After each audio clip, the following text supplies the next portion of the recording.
o remix que eu fiz pro Rolling Stones agora, o Mick Jagger, ele gosta de se envolver no processo criativo. Porque a primeira eu fiz 7 versões, e a segunda eu fiz 9 versões, até chegar no resultado que eu falei, agora eu entendi o que você criou aquela letra, I can get no satisfaction, você nunca tá satisfeito, velho. Este é o podcast Rádio Disney. O Alok transita entre o papel de músico, de pai, gamer e de embaixador de projetos sociais. E todos ele desempenha muito bem, com aquele sorriso e aquela gentileza que é quase a sua marca registrada. Apesar de uma carreira recente, ele já é um cara bem-sucedido internacionalmente e é requisitado para produzir para grandes artistas como Mick Jagger e Dua Lipa. Aliás, você precisa ouvir como foi que ele conheceu o líder dos Rolling Stones. Você é um cara que, além de um grande nome da música e um DJ reconhecido mundialmente, agora você é um personagem do videogame, do Free Fire, né? Então, quando me procuraram inicialmente, a ideia era fazer um show. E acabou que eu falei, tá, deixa eu entender como é que é esse game. Porque eu joguei muito videogame na minha infância, na adolescência, eu tinha parado de jogar videogame, porque acabou que eu fiquei focando muito no meu profissional e usava mais como uma forma de entretenimento, né? Quando me procuraram, eu comecei a jogar o jogo e comecei a achar muito legal o conceito dele e tal, essa negócio de sobrevivência. Só que o que mais mexeu comigo foi exatamente o aspecto social por trás do jogo. Tipo, crianças que sustentam a família por causa do game. Crianças que sonham hoje em ser um pro player no futuro, sabe? Mudou muito essa ótica, assim, do que esperar para o futuro. Até porque, se você parar para pensar, profissões que vão estar em hype daqui a 10 anos nem existem hoje, muitas delas. Exato. Então, abriu muito meu leque, assim, exatamente para toda essa questão sociocultural por trás do game. E aí foi desenrolando, e o que era para ser uma música para tema da final acabou virando um personagem. E o personagem rolou também porque o Alok ele tem um grande apelo internacional, e aí o pedido veio lá da Singapura, né? Os caras já tinham me visto tocar bastante na China, então foi tudo uma somatória, assim. O Brasil, que é um das matrizes do jogo, onde tem mais força, né? Então acabou que juntou tudo. E aí, quando rolou a parada do personagem, eu falei assim, não, beleza, eu topo ser o personagem do game, mas eu quero abrir mão de todo o lucro. Eu quero que todo o lucro da venda do personagem seja revertido para causas sociais. E aí perguntaram qual habilidade eu gostaria de ter. E aí eu fiquei pensando, se eu tivesse uma habilidade na vida real, né? O que eu escolheria, né? Aí eu escolheria, eu gostaria de poder curar as pessoas. E isso foi colocado dentro do jogo. E era algo que não tinha ainda dentro do jogo, essa habilidade. Então foi muito legal, porque acabou que o personagem virou o personagem mais importante do game. E eu não vou mais fazer doações, né? Eu vou fazer investimentos sociais, né? Porque às vezes a doação ela acaba sendo, por exemplo, vamos lá, né? Vamos doar agora 1 milhão para o SUS. Some, entendeu? A gente não sabe muito bem como é que é. Então, quero fazer investimentos sociais, por isso que eu estou abrindo o meu Instituto Alok, com uma equipe muito profissional para poder fazer a gestão desse dinheiro no Brasil e globalmente. E você joga videogame ainda hoje? Você falou que você tinha parado, mas você voltou, mas você curte jogar videogame, né? Então, eu voltei pro Free Fire como uma forma de entretenimento mesmo, assim, sabe? Aquele lance de, ele é o jogo mais acessível do mundo, né? Então, na estrada, eu ficava jogando nos celulares, entendeu? Tipo, todo lugar. Por isso que ele foi tão bem no Brasil, Índia, Indonésia, Tailândia, esses países, assim, né, que muita gente não tem condição de ter um computador ou um PlayStation para poder jogar. Eu agora virei streamer. Então, toda quinta-feira e sábado, às 8 da noite, eu, aqui em casa, faço um streaming, jogando videogame com convidados, ouvindo música, mostrando som novo. Então, a gente bate um papo, é bem divertido. Quais jogos você curtia quando você era criança? Joguei muito tempo. World of Warcraft, Counter-Strike, Gunbound. Esses foram mais aqui quando eu tava na minha pré-adolescência e adolescência ali, né? Certo. Tem todos aqueles games zerados de videogames, Homem-Aranha, não sei o que, todos. E, por exemplo, eu quando tinha 12, 13 anos, eu tive depressões. E o game era uma válvula de escape que eu tinha e tal. Mas acabou que essa válvula não serviu. Eu tive que... Não foi lá onde eu encontrei a resposta, que era só uma válvula de escape. Sim. Eu hoje vejo muito num papel de poder, nesse lance dos streamers que eu faço, poder trazer um pouco de luz para as pessoas que estão no game e se tiverem depressão. Hoje pode ter um porta-voz para poder falar, entendeu? E eu queria muito que tivesse um Alok quando eu tinha 12 anos podendo fazer esse trabalho, entendeu? Legal. E você já compôs alguma trilha para videogame ou pensa em fazer algum trabalho assim? Já assim, compus tem uma música chamada Vale Vale que eu fiz, que ela é uma música de trabalho e ela também virou uma música tema do Free Fire. Sim. A música Vale Vale, no YouTube, ela tá com quase 200 milhões de views, só por conta do game. Você foi pro canal da Tailândia, pro canal da Indonésia, canal da Índia, canal do México, canal da Rússia, canal de todos os lugares, porque virou tema. Então, assim, realmente eu uni, eu completei o ecossistema, né? A música minha, aquilo que eu lancei na minha gravadora, e aí eu tive esse alicerce, esse apoio do game, e aí juntou as duas coisas e virou uma música de trabalho e música de trabalho pro game também. Maravilha, Loki. Aproveitando que a gente está falando de música, você fez um remix de Physical, né, da Dua Lipa. Eu queria saber se quando você faz um remix assim de algum artista, quem fez a versão original, você fala com essa pessoa, vocês trocam ideias, ou a criação é totalmente sua? Depende. Por exemplo, nesse caso da Dua Lipa, eu já recebi todo o material da música original. E eu falei, cara, eu quero usar... Aí eu falei, só vou usar a voz mesmo, assim. Aí eu quis refazer mesmo, usar a voz. E aí eu comecei um trabalho do zero, mas eles já tinham mandado o projeto. E aí, a aprovação, ela vem da Dua Lipa, entendeu? Certo. Não é dos produtores dela e tal, até porque os produtores têm que agradar a ela. E eu também tenho que agradar a ela. Então ela curtiu bastante, eu até fiz 2 versões. E aí acabamos soltando a segunda versão.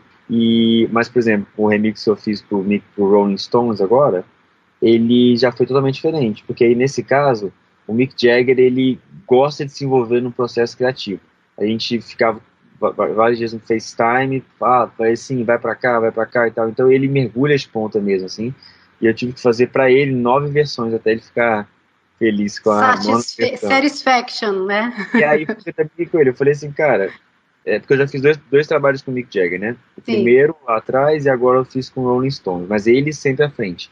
E aí eu falei pra ele na segunda, porque a primeira eu fiz 7 versões, e a segunda eu fiz 9 versões, até chegar no resultado que...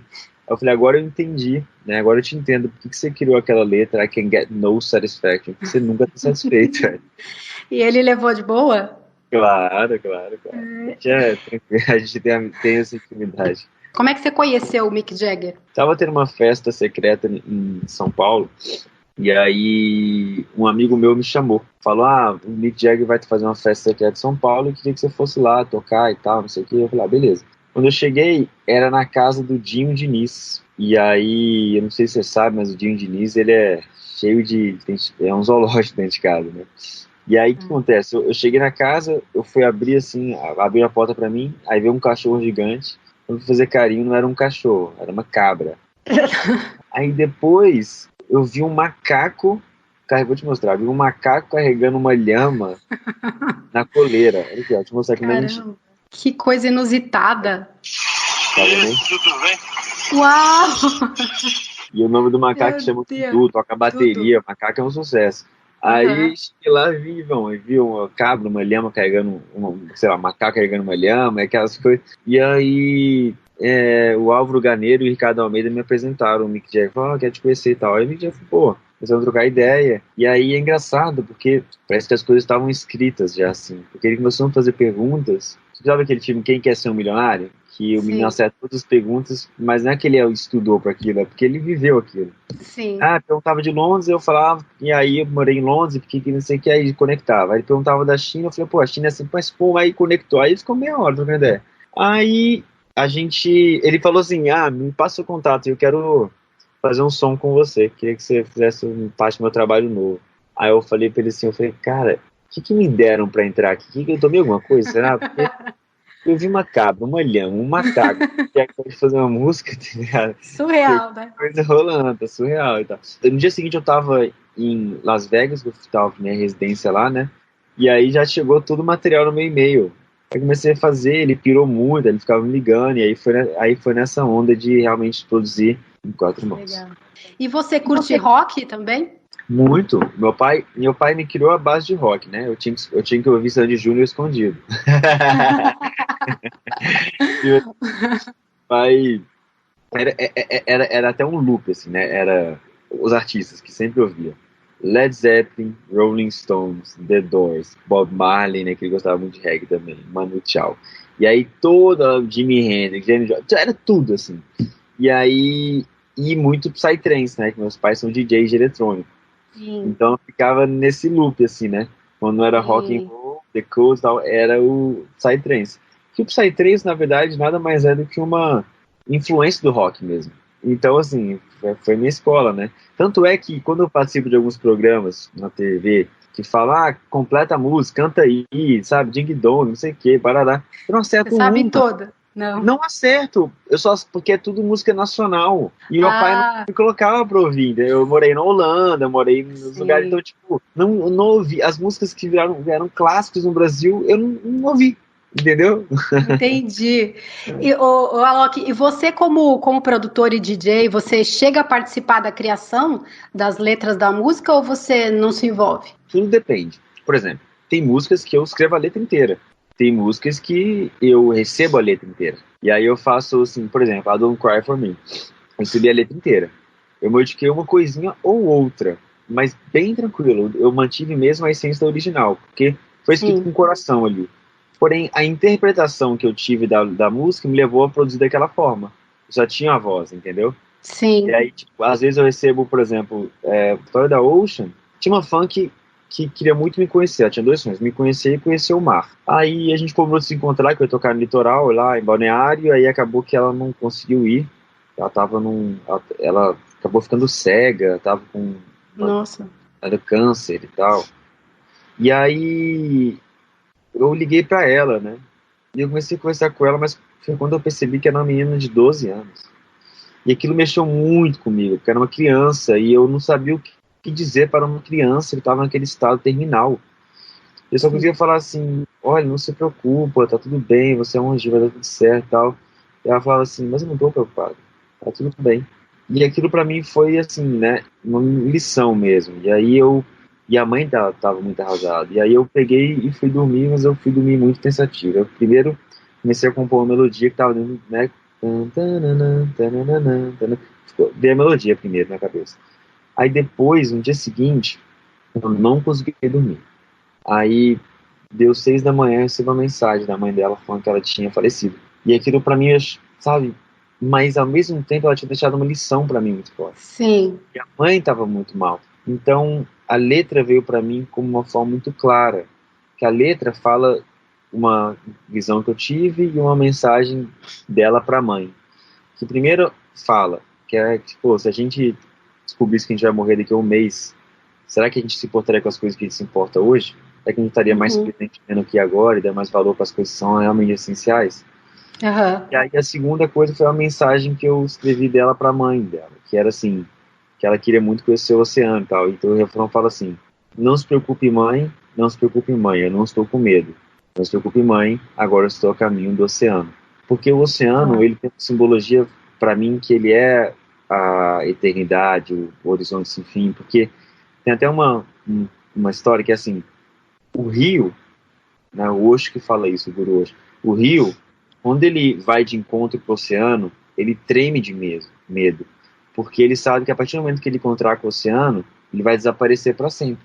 E ele sabe que ele não pode voltar para trás. Então ele finalmente perde o medo quando ele se encontra com o oceano, porque ele percebe que ele não desaparece, mas ele se torna o oceano. Então, essa foi a história da letra. Que maravilha.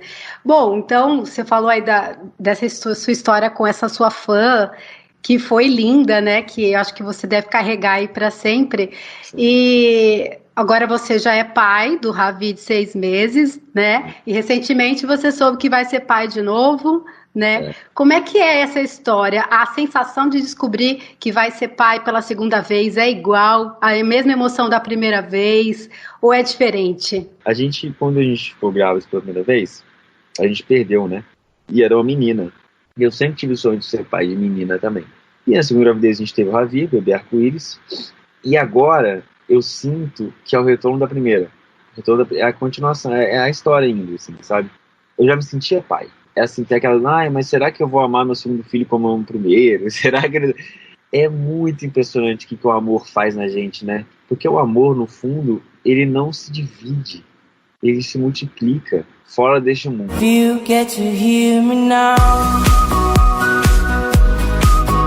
To te convidamos a escutar mais podcasts Rádio Disney e ficar atento às notificações para saber de novos episódios e conteúdos.